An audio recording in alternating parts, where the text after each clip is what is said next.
Transformations of functions involves taking parent functions and transforming them by shifting them up and down, or left or right, or even stretching them or reflecting them. All functions follow the same basic transformation pattern. So let's say you have the function f of x, and you want to transform it. So the first thing is you'll probably notice a little notation like a prime. That's what that's supposed to be. And then that notes this is a transform function. The transformation form of any function, f of x, regardless of what kind of function is a f of x minus h plus k. This should look pretty familiar to you. You've seen it when we looked at quadratics, and you've seen it when we looked at linears and some other functions. So just to point out the features of it, A represents the vertical stretch or compression. So if A is 2, that means it's been stretched by 2. Or if A is 1/2, that means it's been compressed vertically by a half. Now there's a couple other letters in there. We have an H. H stands for the horizontal shift. That means shifting left or right. One thing to remember is that it's always opposite. So if I have x minus 3, that means shift it 3 to the right. Now, the last little thing is that k, and k, remember, deals with the vertical shift, up or down, and it's always the same. So if it says plus 2, that means you go up 2. If it says minus 2, that means you go down 2. So you've seen this actually a lot in some of our other functions. So if I wanted to have a linear function, f prime of x, the linear function in transformation form is a times x minus h plus k. Or let's say we had the quadratic function. We did that a lot. That was vertex form. Transformation form of a quadratic function would be a times x minus h squared plus k. Now you can even keep going with your higher order polynomials. So you could say you had a cubic function. The transformation form looks like this. A times x minus h cubed plus k. That's the cubic. You can even extend it to our exponential and log functions. So if we had an exponential function, this one's a little bit different. We would have a b to the x minus h plus k. And like I said, we could also do logs. I'm kind of running out of space, so I'm going to do it vertically. How cool is that? You could say f prime of x equals a times the log base b of x minus h plus k. So you'll notice that all of these are following that exact same pattern. You're always looking at A as your vertical stretch or compression, H as your horizontal shift, left or right, and K as your vertical shift, up or down. Another thing to note is that A also has the reflection. So if A is negative, that means it's a reflection over the x-axis. So this looks like a lot of stuff right here, but really it's just the same thing over and over and over again. So let's apply it to a couple functions. So let's say we want to shift a function up 3 and we want to shift it to the right 2. We're going to do this for 3 different types of functions. If we were looking at a linear transformation of the parent, and our linear function, let's say it was f, if we wanted to write the transformation form, we would say, okay, no stretch, so we don't have to worry about that. So a is 1 times x minus h. If it's shifted to the right 2, that means minus 2. And then shifted up 3 is plus 3. And that would be the linear version of a function that's been shifted up 3 and right 2. So we could also look at a quadratic version of this. So let's call that one G. And then let's find G prime. That means the transformed G. Again, A is 1. Nothing has happened there. We're shifting it to the right 2, so that'll be x minus 2. Remember, we're dealing with our quadratic function, so I need my squared. And then plus 3. Or let's even look at an exponential function. You remember the exponential parent. And let's call this one h. So to find the transformation form of that, again, a is 1. Now this one's a little bit different. We have to have b. So let's say we're dealing with the exponential parent 4 to the x normally. So that means b would be 4. And then if we're shifting it right 2 inside our exponent, or where the x is, it would be x minus 2. And then we would come back down to shift it up 3, and there's your plus 3. We could do that again and again and again for all the different types of functions, and you should be noticing that the same things are appearing. Shifting right 2 means you have x minus 2, and shifting up 3 means you have a positive 3 as a constant at the end of the function. So now let's consider a couple different transformations. Let's look at a function that's been reflected over the x-axis, has a vertical stretch of 2, and it's been shifted down 1. Before I actually look at the individual functions, let's just think about what this would mean to any generic function. A vertical stretch of 2 would mean that a is 2. If it's been reflected over the x-axis, that's going to give me a negative 2.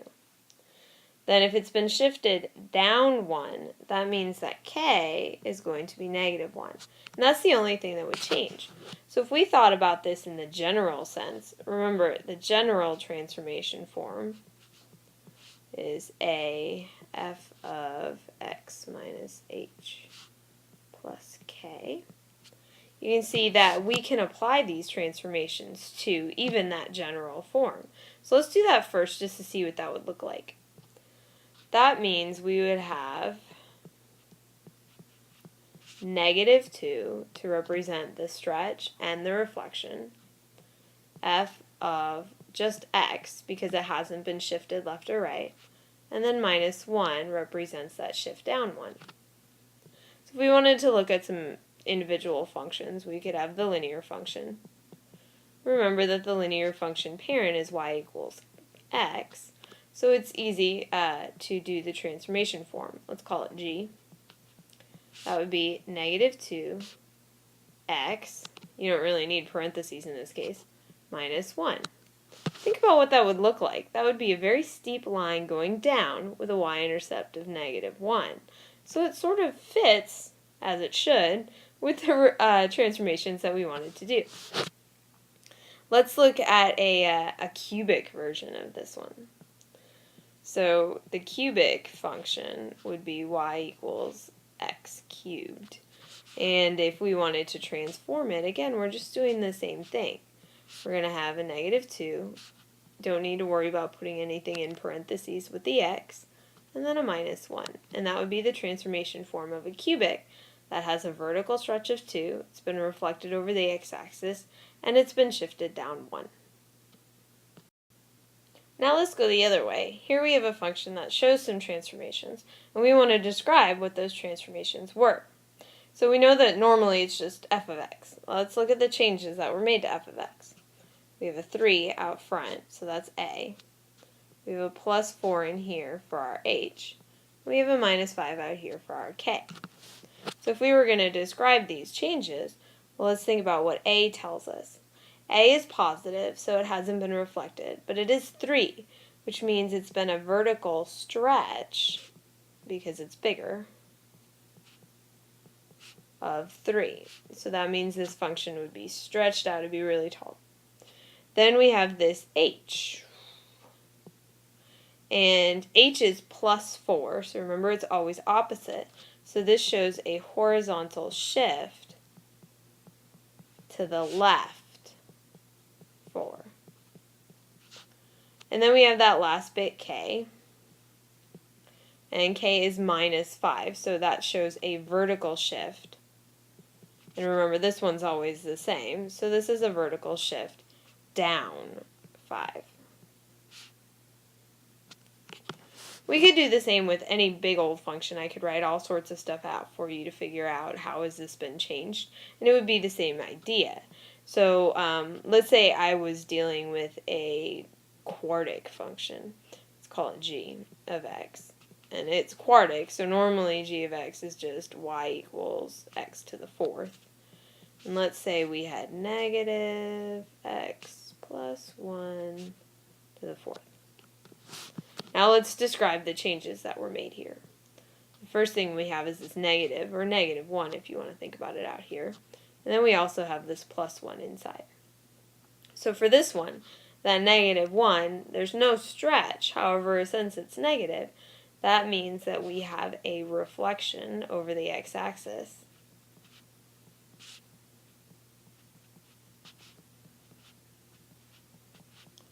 And that plus 1 tells me that I've shifted to the left 1 because it's inside the parentheses with the x, so that means it's the horizontal bit, the h. And since it's a plus 1, we do the opposite, and that means it's left 1. So here we have a linear function. This linear function is g. G of x is x plus 7 minus 4. Before you start listing out all the transformations that have been made to it, let's first go, how do I know it's linear?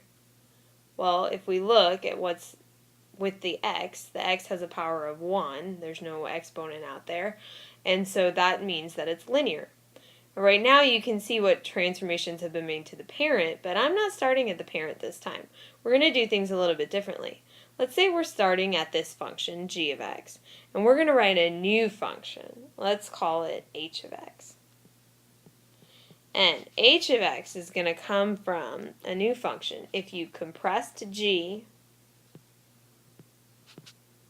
by 1/2, and you shifted it, let's say, up 3 and left 2. So let's think about how these things affect a function in general. Well, if you saw a vertical compression of 1/2, that would mean a is going to be 1/2. If you're going to shift it up 3, that means k is going to be a positive 3. If you're going to shift it left 2, that means that h is also going to be a positive 2. Remember, it's always opposite. So now we're starting with this function g, and we're going to change it into h of x. So we're going to apply all of those transformations to what we already have. The first bit really isn't too bad. The first bit is just looking at the compression. So you know you're going to stick a 1/2 out there. Now, right now we have x plus 7, but we're going to move it to the right a couple, or to the left, sorry, a couple more times. So right now it's moved over 7. I want to move it over 2 more, so I'm going to move it over 9, which means we're going to have x plus 9 inside the parentheses. So you can see how all I did was apply the value of h to what was already there. We're going to do the same thing with k. We already have that minus 4, but we want to move it up 3. So it is at minus 4, and we're going to move it up 3 to minus 1. So there we have the new transformed function. So this was kind of cool because you took an already transformed parent and you transformed it a little bit more. But again, you're using the same rules, the same basic things about a, h, and k.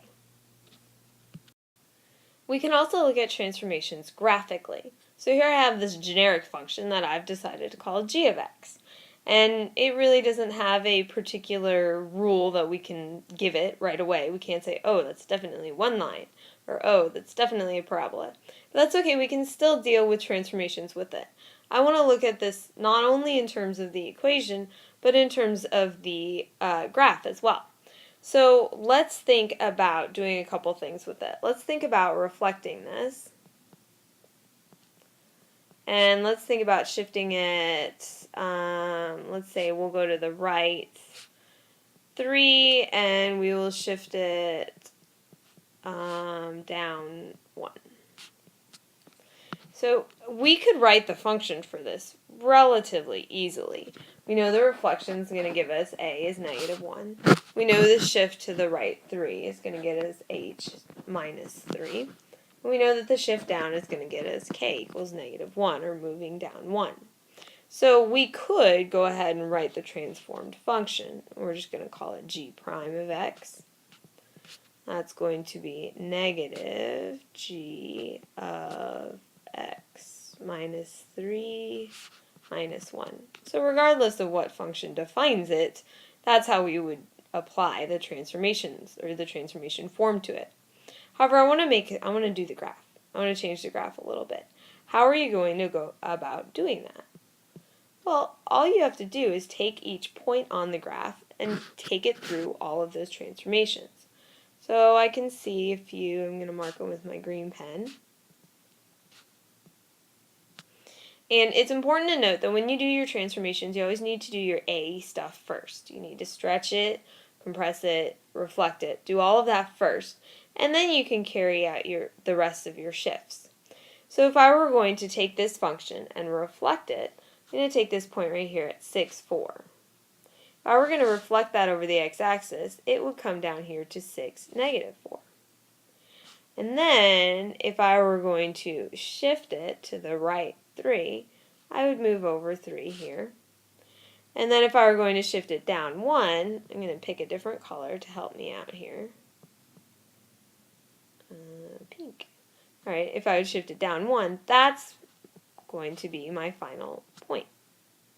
So let's do the same thing for the other points. Reflected over the x-axis. Here I have -1, 3. So that would be -1, -3. I would shift it to the right 3, and then I'm going to shift it down 1. So there's my final pink point. Again, up here we have 4, 6. If we reflect it over the x-axis, we're going to go down there to 4, -6. We're going to move it over 3, and then down 1, so I got to get my pink, and there we go. So you can start to see this graph taking shape. I know it's not very good, but you get my idea. All right, let's see. We got a couple more points.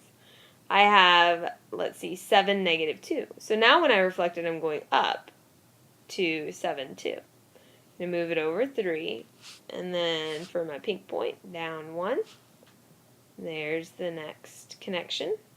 And the last point got covered up by my pink line, but it is 5, -6. So to reflect it, we're going to be at 5, +6. We're going to move it over 3, and then for our pink point, down 1. Now with these points connected, you can really see how this thing has been reflected. You can see how it's been shifted over to the right 3, and you can see how it's been shifted down 1. And again, it's important to make sure you do those reflections and stretches first, otherwise you're going to end up with a garbled picture. So this is an interesting problem because it doesn't really give us a lot of information. It says, okay, you have this function f, or f of x if you prefer. And then we have this function g, or g of x. And I took f and I made it into g. Usually when you see that dotted line, that shows the original one and then the new one, the transformed one. Sometimes it changes depending on what you're looking at, but I'm using the arrow as my context clue. So it says, what did I do to f to make it into g? So we're going to write a function rule for g. We're going to end up writing something g of x equals, and it's going to be based on that function f of x. Well, let's figure out what transformations were made. Look at the graph and think about what we did on the last slide.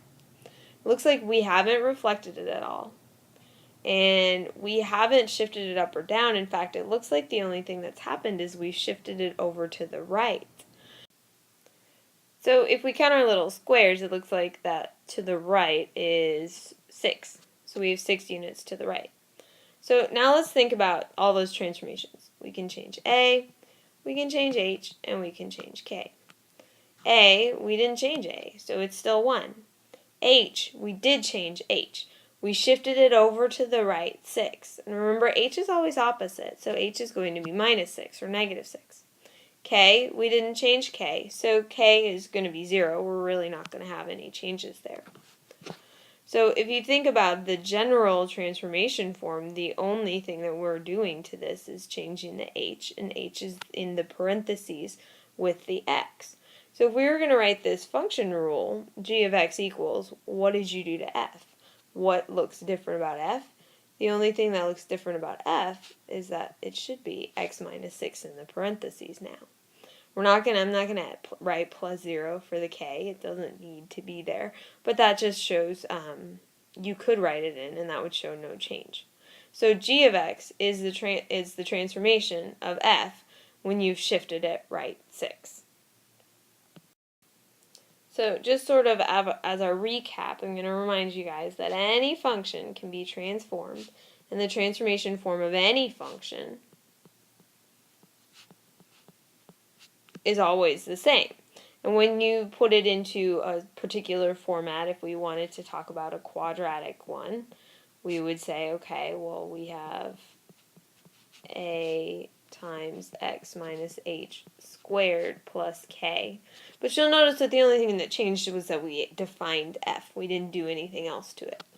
So just to remind ourselves, we know that a talks about our vertical stretch or compression.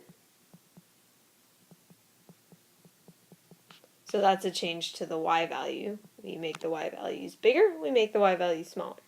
It also, if it's negative, represents your reflection. Remember that h is going to be your horizontal shift. And that is going to be opposite of what you think, right? So you have x minus 1, that means shift it to the right 1. And then we have this lovely little k out here, and k is going to be our vertical shift. And it's always the same. So if it says plus 1, you're moving up 1. And it's important to note when you're doing these that you need to take care of the a stuff first. This needs to be done first when you're doing anything graphically. Obviously, when you're writing the equation, that's not a big deal. But if you're doing the graphs like we did a couple slides ago, it's important to make sure you take care of those first so that you get everything else in the right place. As long as you remember that general form, you're good for all forms or all functions, no matter what it is, even if it's one we haven't talked about yet. Any function will follow this transformation form.